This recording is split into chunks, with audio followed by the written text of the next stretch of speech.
বাংলাদেশের আমাদের প্রত্যেকটা উপদেষ্টাকে তার এক বছরের আমলনামার খতিয়ান জাতির কাছে দেয়া দরকার। অধিকাংশ উপদেষ্টা ইজ এ ম্যাসিভ ফেইলিয়ার। গড়ে প্রতিদিন 3,500 কোটি টাকা করে লুটপাট হয়েছে গত 16 বছর।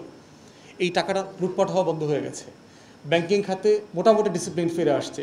5,000 টাকা, 10,000 টাকা, 50,000 টাকার চেক দিতে পারে না, এরকম কোনো খবর এখন আমরা পড়ছি না। দেশে রেমিটেন্স এখন আমাদের ইতিহাসের সবচেয়ে বেশি রেমিটেন্স আসতেছে।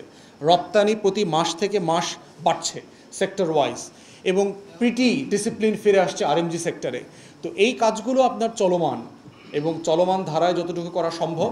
বাট আমরা বোধ করেছি প্রফেসর ইউনূস যদি আরও ডিসাইসিভ হইতেন, যদি ওনার যে ম্যান্ডেট ছিল, তাহলে আরও বেশি রিফর্ম অর্জন করা সম্ভব হইতো। এবং আজকের এই 1 বছর পূর্তিতে আমি এর আগেও 2-3 মাস আগে বলেছি, প্রফেসর ইউনূসের সামনেই বলেছি, বাংলাদেশের আমাদের প্রত্যেকটা উপদেষ্টাকে তার 1 বছরের আমলনামার খতিয়ান জাতির কাছে দেয়া দরকার। যে আপনারা আসলে কি করেছেন গত 1 বছর। আপনাদেরকে যে আল্লাহর ওয়াস্তে বসাইলাম, আপনারা তো নির্বাচন করেন নাই, 2 টাকা খরচও করেন নাই, অধিকাংশ লোক কোনোদিন এসি রুম থেকে বাইর হন নাই, গণ অভ্যুত্থানে মিছিল করা তো দূরের কথা। তো সেই জায়গায় আল্লাহর ওয়াস্তে যে আপনারা বসলেন, এবং অধিকাংশ উপদেষ্টা আওয়ামী লীগের আমলে খুবই ভালো ছিলেন, তারা আসলে কোনো বিপদ আপদে ছিলেন না, আমাদের মতো 3-4 বাসা মিলে পলাতক জীবনযাপন করা লাগে নাই। তো সেই বাস্তবতায় ওনারা আসলে কি করলেন দেশের জন্য, আমরা এটা জানতে চাই।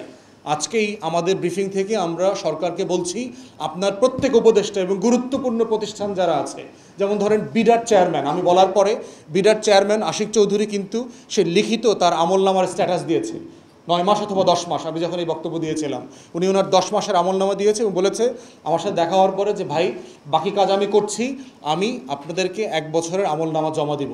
বাকি উপদেষ্টারা কোথায়? অধিকাংশ উপদেষ্টা ইজ এ ম্যাসিভ ফেইলিয়ার। তারা তার ডিসিপ্লিন, তার ডিপার্টমেন্টের ডিসিপ্লিন আনতে পারে নাই। ছোটোখাটো বিষয় তারা ডিল করতে পারছে না।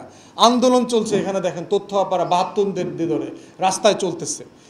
মিনিমাম বেসিক দাবি দেওয়া নিয়ে এখানে তারা বসছে। তাদের এই দাবি দেওয়াটা পর্যন্ত তারা রিজলভ করতে পারছে না।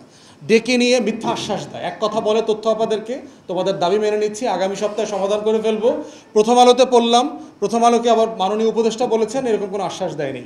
মানে রাষ্ট্র কি ফাইজলামি ব্যাপার নাকি? আপনি আন্দোলনকারীদেরকে ডেকে নিয়ে এক কথা বলবেন আর প্রথম আলোর পত্রিকাকে আর এক কথা বলবেন, এভাবে কি রাষ্ট্র চলে নাকি? একটা ছোট্ট সমস্যা, 80 কোটি 100 কোটি টাকার একটা প্রকল্প, যেটা প্রান্তিক নারীদেরকে আমাদের সেবা খাতে, আমাদের তথ্য প্রযুক্তির সাথে কানেক্ট করে। এই মানুষগুলোকে আপনি 2000 মেয়ে একসাথে টার্মিনেট করে দিচ্ছেন।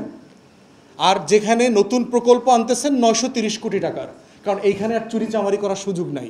চুরির টাকা অলরেডি পিডি, ডিপিডি, সাবেক সচিব টচিব মেলায়া গত 7-8 বছরে যা খাওয়ার তথ্য প্রকল্প থেকে সব খাওয়া ফেলাইছে।